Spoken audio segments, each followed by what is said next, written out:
Is there a sense then that the government is getting on top of the situation, or are we still a long way off where we need to be?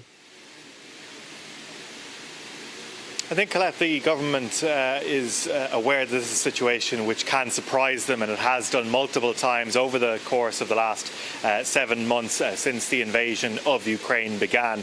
The average number of arrivals from Ukraine is increasing, about an average of 126 arrivals across every day of the week at this point.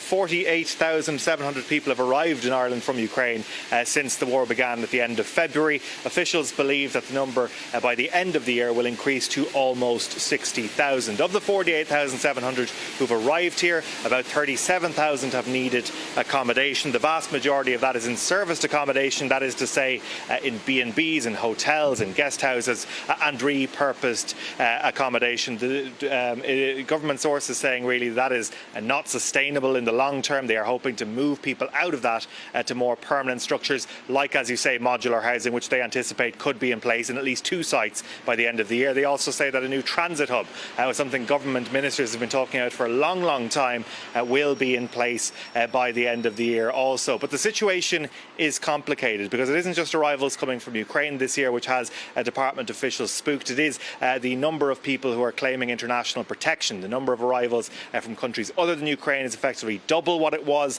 this time last year, and they're having real difficulty in terms of housing people coming from countries like Afghanistan, like Georgia, like Syria, as well as other countries who are coming for valid reasons, fleeing from conflicts in those countries, because they say the contractors are more willing to take people from Ukraine than other countries. They're also coming up against problems with misinformation, as they say, and manipulation of local communities by online groups, stirring up fears about what happens when centres are located there. So for that reason, department officials are concerned that this is a very difficult situation. It will remain difficult until the end of this year and into next year as well, Colette. Richard Chambers, live at Leinster House. Thank you for that.